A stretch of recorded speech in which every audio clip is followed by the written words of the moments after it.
원래 오늘 설교 본문은 마가복음 4장이었습니다. 그런데 지난주에 제가 카자흐스탄 다녀왔죠. 그래서 카자흐스탄에 가서 선교 현장을 보면서 받은 은혜들 또 내용들 이런 부분들을 우리 교우들과 함께 나눠야 되겠다 그런 생각이 들어서 목요일 날 저녁 때 본문을 바꿨습니다.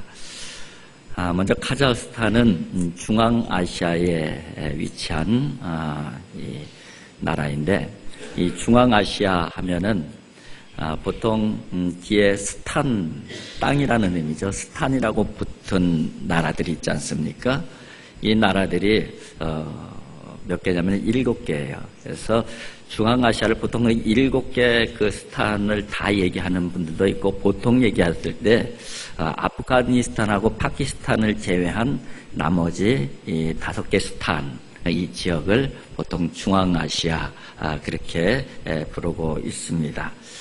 그 중에서 이제 그 대표적인 나라가 우즈베키스탄, 카자흐스탄, 우리에게 잘 알려진 나라이죠. 그런데 이 땅이 원래 이 소비에트 연방, 소련 땅이었지 않습니까? 그런데 이 볼셰비키 혁명 이후 1917년이죠. 레닌에게서 볼셰비키 혁명이 일어나고 볼셰비키 정부가 시작이 되어지죠.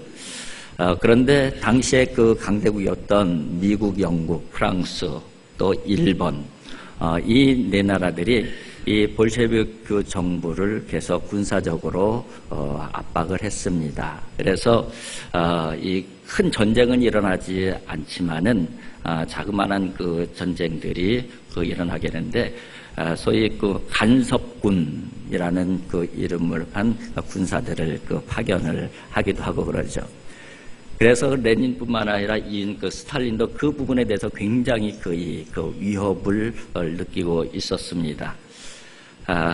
그러던 중에 이 중국과 일본 중일 전쟁이 터진 것이고, 그리고 이제 그 중일 전쟁에서 일본이 승리하면서 더 위협을 느낀 것이에요.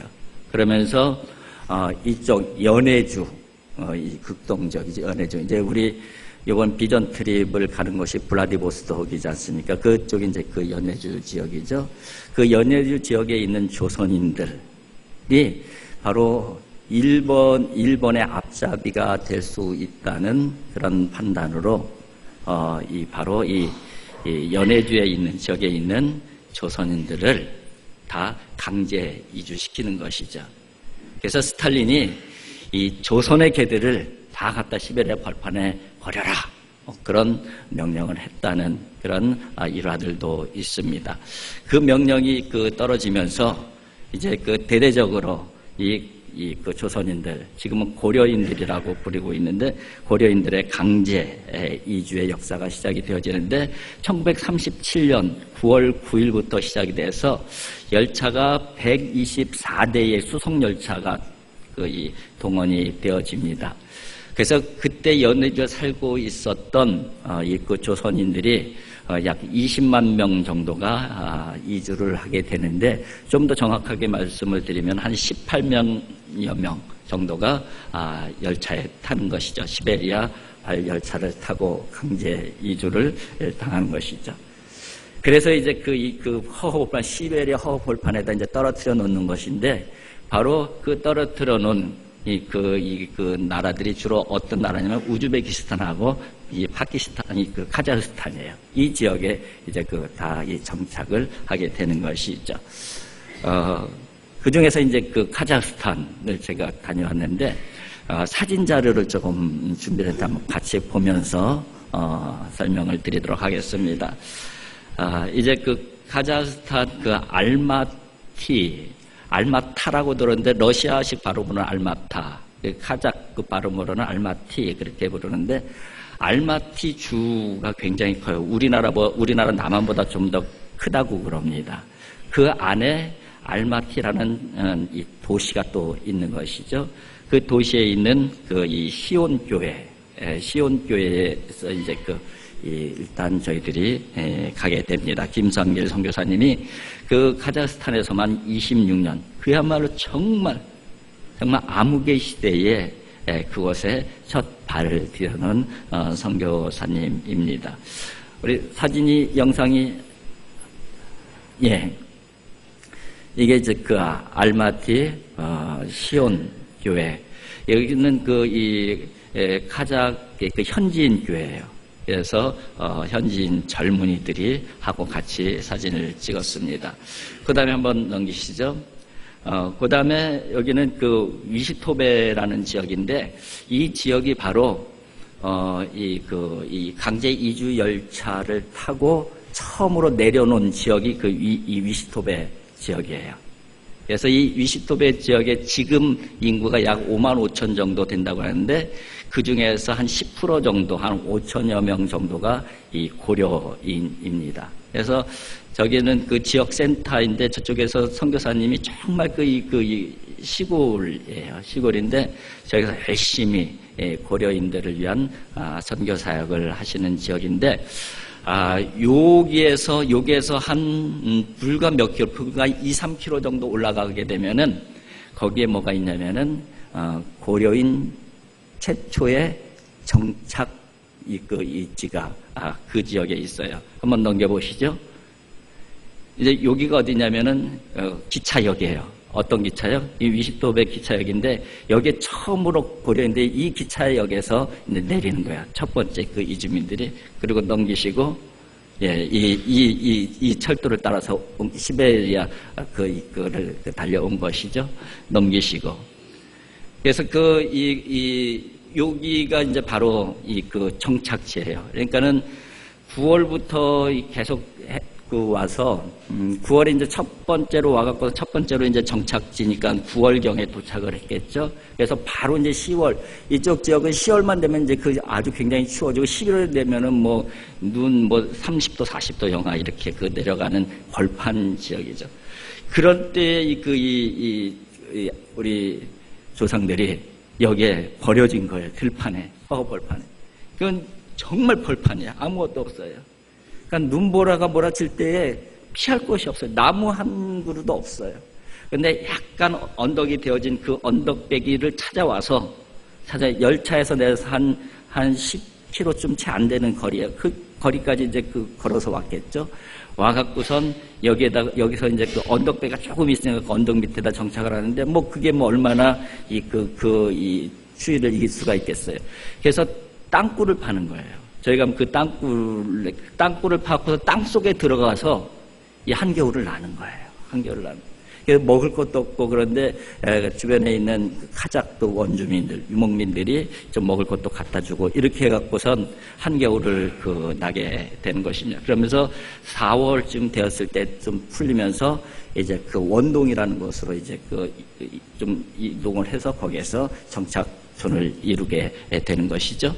근데 요 앞부분은, 요 부분이 바로 이 정착 땅굴이 있는 그 지역이고요. 요 바로 앞에, 그 다음으로 넘겨보시죠. 요게 바로 앞에 있는 무덤이에요. 공동묘지. 지금 이제 고려인들 공동묘지인데, 좀 새로운 묘지들이 많죠. 이 새로운 묘지들은 이제 요즘 돌아가신 분들이 이제 묻힌 부분이고, 그 중에서 아주 오래된 묘들이 있습니다. 한번 다음으로 넘어가고요. 요런 묘들이, 요때는 그때 당시에 처음 정착 겨울을 나면서 돌아가신 분들이 좀 추위에 못 견뎌서. 그러면 너무 춥고 그러니까는 장례 이런 거 제대로 치를 수가 없잖아요. 그러니까 바로 땅굴 앞에, 집 앞에 있는 마당에다 그냥 장례를 묻는 거예요. 그리고 철판 같은 거 이렇게 해놓고. 그러니까 정착 토굴 앞에 이 무덤이 만들어진 그런 이 부분이죠. 그래서 이런 무덤들이 그 앞에 보면은 몇 개 이렇게 있습니다. 이 부분을 보면서 그런 생각이 들더라고요. 참 우리 이 조상들의 이주의 역사의 아픔, 고통, 정말 허벌판이에요. 여기서 눈보라가 몰아치는 3, 40도의 영하 3, 40도에 그곳을 어떻게 살아냈을까? 그 한겨울을 어떻게 살아냈을까? 정말 그 자리에 서 있기만 해도 그게 막 온몸으로 느껴지는 것 같았습니다. 그런데 거기서 이 겨울을 견뎌낸 것이에요. 그야말로 힘없는 나라의 백성, 나라 잃은 백성의 비애와 고통, 이런 부분들을 온몸으로 느낄 수 있었던 그런 자리였습니다. 그래요. 우리가 이 나라를 위해서 기도 많이 하셔야 돼요. 정말 나라가 잘 돼야 돼요. 나라가 강해져야 돼요. 그래야지만이 우리가 다시는 이런 비애와 이런 고통을 겪지 않는 것이죠. 또 무엇보다도 우리가 나라가 잘 돼야지 또 우리나라를 통해서 하나님께서 가지고 계신 선교의 비전과 역사를 만들어갈 거 아니겠습니까? 저와 여러분들이 또 호국의 달이잖아요. 특별히 나라를 위해서 기도 많이 해주시기를 부탁을 드립니다.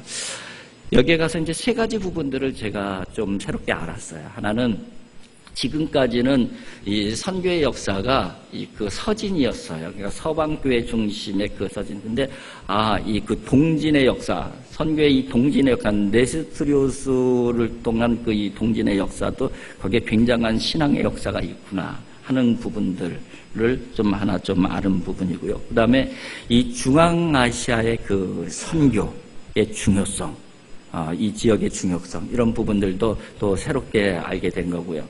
또 이 고려인들에 대한 그 이해, 고려인들에 대한 그 선교, 이런 부분들이 굉장히 중요하고 시북한 한국 교회의 또 과제이구나. 그렇게 중요한 과제임에도 불구하고 또 너무 모르고 있구나. 이런 부분들을 깨닫고 왔습니다. 그래서 이제 오늘은 선교에 대한 말씀을 좀 함께 나누려고 합니다. 교회 사명하면 선교죠. 또 전도라고 표현을 하기도 하는데요. 선교신학자 에밀 브로너의 유명한 그 말이 있죠. 불이 탐으로서 존재하는 것처럼 교회는 선교를 함으로써 존재한다. 불이 탐으로서 존재하는 것처럼 교회는 뭐함으로 존재한다? 선교함으로 존재한다. 이 교회에 있어서 선교가 얼마나 중요한 사명인지를 말씀하고 있는 것이죠. 근데 이제 우리가 보통 전도 또는 선교 이걸 갖다 이렇게 혼용해서 사용하기도 하는데 이 전도와 이 선교는 조금 다른 그 부분이 있어요. 이 부분을 가장 쉽게 이해할 수 있는 부분이 예루살렘 교회하고 안디옥 교회를 이해하시면 됩니다. 예루살렘 교회는 전도 중심의 교회였어요. 그래서 예루살렘 중심, 또 유대 중심, 이로 성장해 나가는 교회이지 않습니까? 그래서 이 예루살렘 교회는 전도 중심의 교회다. 그렇게 규정을 할 수가 있는 것이죠.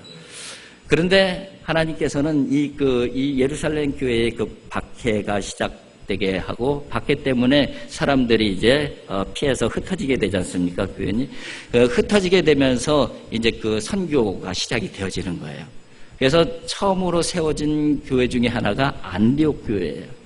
안디옥 교회에서 복음이 전해지면서 안디옥 복음이 전해지면서 교회가 세워지고 그래서 이 바나바를 파송을 하잖아요. 바나바가 열심히 그 목회를 했는데 이 평신도 목회의 한계를 느끼고 누구를 데려와요? 사도 바울을 데리고 온 거예요. 그러면서 둘이서 협력해서 열심히 1년 동안 선교한 결과 교회가 굉장히 성장을 하고 건강하게 세움을 받게 되죠. 그때 성경의 기록에 보면 그때 비로소 그리스도인이라는 그 명칭을 얻게 되는 것이죠. 그 교회에서 처음 시작한 게 뭐냐면은 교회가 성장했을 때 시작한 게 뭐냐면은 선교예요. 그래서 최초의 선교사가 누구냐? 바울과 바나바예요. 이 지도자 두 사람 바울과 바나바를 선교사로 파송하는 것이죠. 그렇게 시작한 것이 사도 바울의 제1차 전도여행이에요. 그리고 2차, 3차 로마 전도여행까지 쭉 이어지는 것이 바로 사도행전의 이 선교의 역사인 것이죠. 그래서 이 예루살렘 교회 중심의 그 전도 개념 그리고 안디옥 교회 중심의 선교의 개념 이 부분들을 우리가 이해할 필요가 있고요. 그 다음에 사도행전 1장 8절이 가장 유명한 구절이잖아요. 그 부분에 보면 예루살렘에서 온 유대로 사마리아 땅끝까지로 내 증인이 되리라. 그러니까 예루살렘과 온 유대의 그 전도 사명은 누가 맡은 거예요? 예루살렘 교회가 맡은 거예요. 그리고 사마리아는 울타리를 또 하나 넘는 거예요. 큰 울타리를 넘는 거예요. 사마리아와 땅끝이라는 또 울타리를 넘어가는 것이죠. 이것을 감당한 교회는 어떤 교회? 안디옥 교회를 통해서 이뤄가는 것이죠. 그래서 선교의 역사를 보게 되면, 교회의 역사를 보게 되면은 전도하는 교회에서 선교하는 교회로 움직이고 있는 것이 사도행전에 나와 있는 교회의 모습이에요. 그래서 오늘날의 교회도 전도하는 교회에서 선교하는 교회로 계속 나아가야 돼요. 울타리를 넘어가야 돼요. 그래야지만이 교회가 건강하게 되고, 하나님께서는 바로 그런 교회를 원하고 계신다는 것을 이 성경에서 말씀을 하고 있는 것이죠. 하나님께서는 울타리 안에 갇혀있는 교회를 원하시지 않아요. 그래서 예루살렘 교회를 또 깨뜨리시는 이유가 거기에 있는 것이기도 하고요. 우리가 그런 부분들을 생각을 하면서 교회의 본질적 사명이 뭐냐? 교회의 본질적 사명은 선교다 하는 부분들을 우리가 잊어서는 안 되는 것이죠. 지난주 기독 공부를 보게 되면은 이 남대문교회 손윤탁 목사님이 선교학 교수이시기도 하시지 않습니까? 이분의 그 아티클이 하나 실려져 있는데, 제목이 변화하는 선교 전략적인 요소와 원리라는 제목이 붙여져 있습니다. 여기서 이 선교의 세 가지 요소를 얘기를 해요. 선교는 세 가지 요소가 있다. 첫 번째 하나님, 선교 주체가 하나님이시라는 거예요.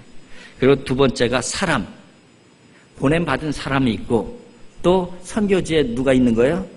복음을 받아들여야 될 사람들이 있는 것이죠.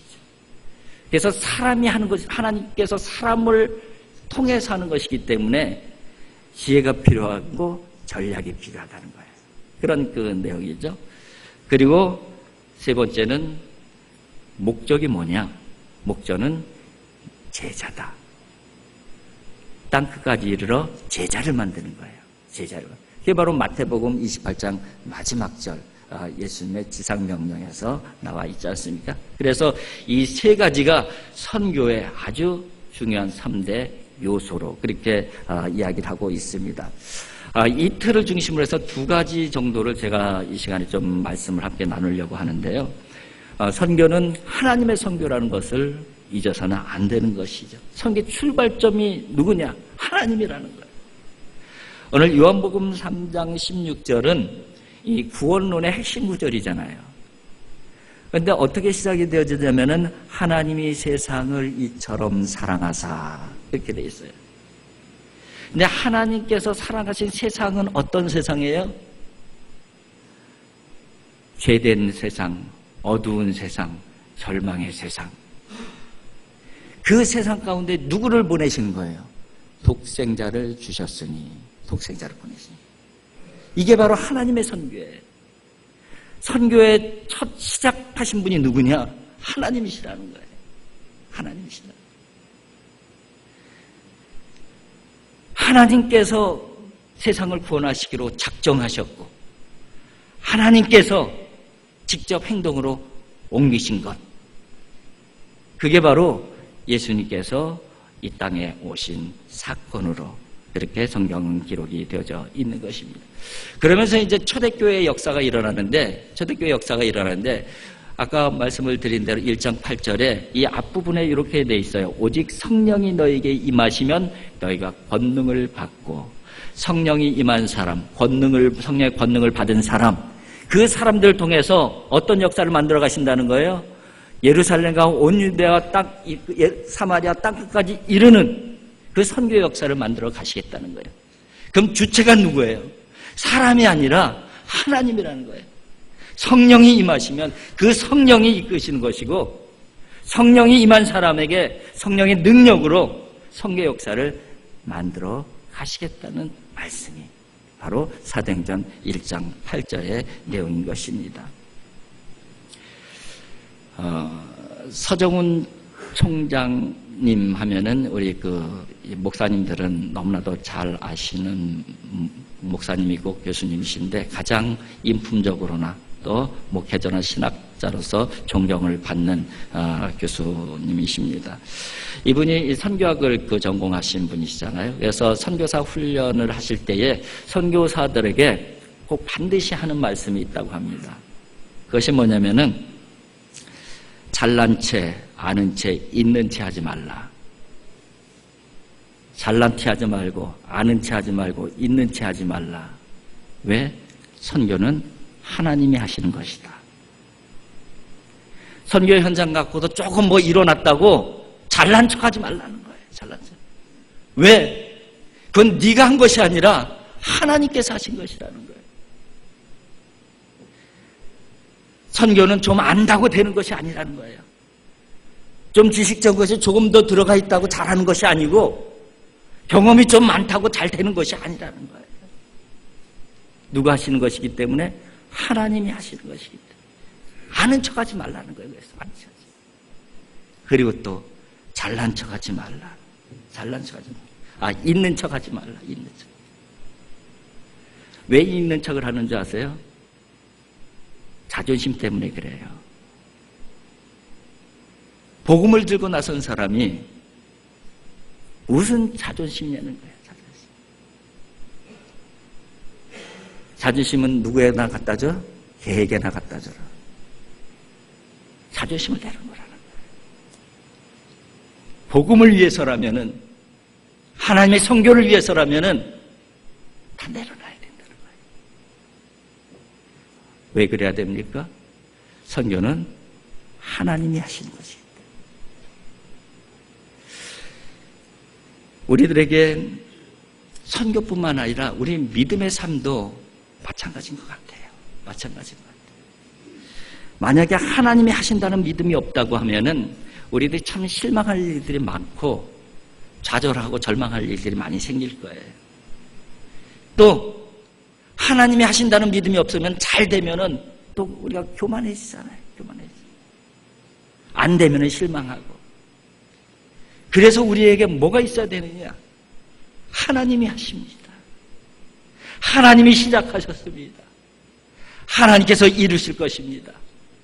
이 믿음이 우리에게 있어야 돼요. 저와 여러분들이 이런 믿음으로 선교하고 이런 믿음으로 신앙생활을 할 수 있기를 주님의 이름으로 축복을 드립니다. 그 다음에 또 하나는 그 사람이죠. 보내지는 사람이 있고 또 복음을 받아들여야 될 사람들이 있는 거예요. 사람들. 그래서 뭐가 필요하다는 거예요? 지혜롭게 해야 된다는 거예요. 그래서 선교의 전략이 필요하다는 얘기를 합니다. 예수님께서 요한복음 20장 21절에 이런 말씀하셔요. 아버지께서 나를 보내신 것 같이 나도 너희를 보내노라. 아버지께서 나를 보내신 것 같이.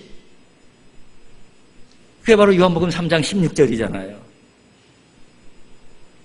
나도 너희를 보내노라. 제자들 3년 동안 잘 훈련시키셔서 이제 내가 너희를 세상에 보낸다. 그러면서 그 제자들에게 주신 말씀이 어떤 말씀이냐? 마태복음 10장 16절에 이렇게 말씀하셔요. 보라, 내가 너희를 보냄이 양을 이리 가운데로 보낸 것 같도다. 그러므로 너희는 뱀같이 지혜롭고 비둘기같이 순결하라.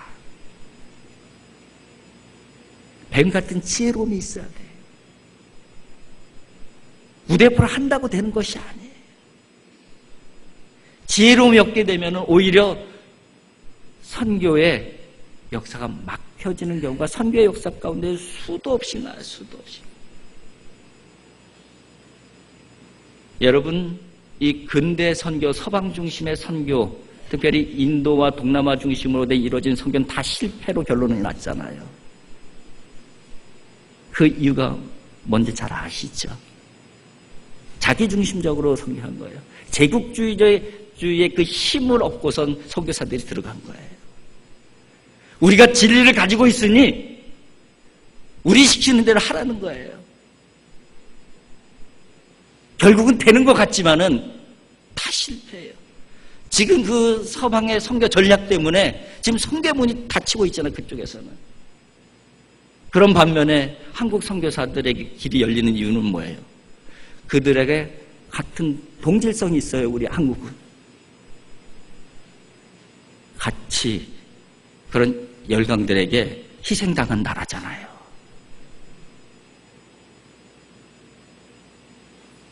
무조건 한다고 되는 게 아니에요. 한다고 되는 거예요. 그래서 도출된 내용이 뭐냐? 하나님의 성교는 정복이 아니라 성육하다. 이전에는 정복하는 거였어요. 정복하는 거. 선교도 정복하는 거였어요.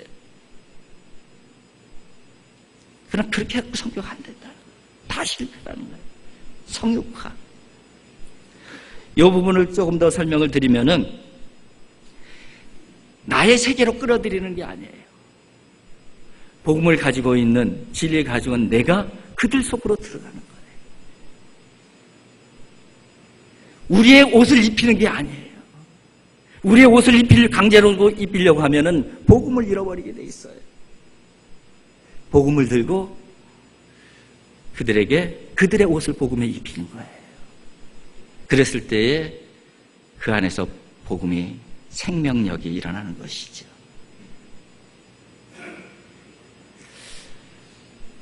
거기에 알마티 시온교회 우리 선교사님인 김상길 선교사님이 처음 그 26년 전에 그쪽에 도착했을 때 정말 그 허벌판 영하 막 30, 40도 올라가는데 머리가 막 깨질 것 같아요.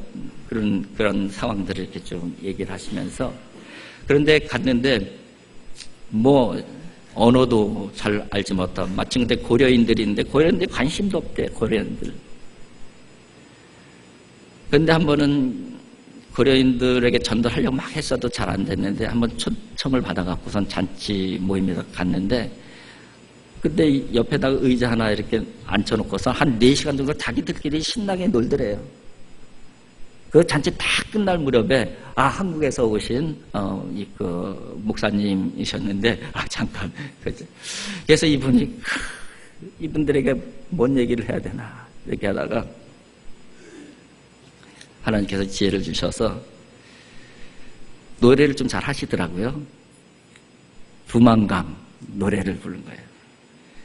두만강 푸른 물에 이 노래를 들으면서 그 고려인들이 눈물 파다가 된 눈물. 두만강을 넘어서 이렇게 오신 분들이잖아요. 그렇게 교회로 오래도 안 오던 사람들이 두만강 그 노래 듣고 다음 주일에 100명 정도가 그 예배를 참석했대요. 그래서 두만강 노래 듣고 싶다고. 두만강 노래 듣고 싶다고. 그래서 뭐 예배 시간에 두만강 노래 자꾸 불러줄 수는 없잖아요. 그래서 그분들에게 그랬대요. 교회에서 그 두만강 노래 불러드리기는 그렇고, 여러분들 잔치나 모임이 있으면은 저를 초대해 주시면 제가 언제든지 어디든지 가갖고 두만강 노래를 불러드리겠다고. 그때부터 막 초청이 그래서 가서 두만강 노래 불러드리고 그들하고 사귀면서 그 두만강 노래 듣고 싶어 갖고선 교회를 처음 나온 사람이 지금 장로님이 되신 분도 계시다고 해요. 그 선교사님이 그런 말씀하시더라고요. 문화는 진리가 아닙니다. 문화를 진리로 생각하고 접근하게 되면 선교는 무조건 실패합니다. 문화는 뭐에 불과해요? 옷이에요. 그 옷에 뭐를 입히면 되는 거예요? 복음의 그 옷을 입히면 되는 거예요. 우리 전도도 마찬가지예요. 전도도 정복하는 게 아니에요. 정복하는 게 아니에요. 복음에 그분들의 옷을 입혀드리는 거예요. 그리고 그 안에서 복음의 생명력이 생겨나도록 기도하는 것이죠. 이게 바로 전도인 것이죠. 그게 바로 하나님의 선교이고 그게 바로 주님의 선교 방식이에요. 어떻게 하냐고요? 빌립보서 2장 7절을 보십시오. 오히려 자기를 비워 종의 형체를 가지사 사람들과 같이 되셨고 사람의 모양으로 나타나사 그렇게 기록이 되어 있어요. 종의 형체를 가지시고 사람과 같이 되셨고 사람의 모양으로 나타나사 이게 바로 성육신이잖아요. 이게 바로 사람의 옷을 입으신 것이잖아요. 진리이신 예수님이, 복음 자체이신 예수님이 뭐를 입은 거예요? 사람의 옷을 입으신 거예요. 그것이 바로 하나님의 방식, 하나님의 선교인 것이죠. 그리고 선교의 목적은 뭐예요? 제자화예요, 제자화. 예수님께서 마태복음 28장 마지막 말씀 한번 읽어드리면서 말씀을 정리하겠습니다.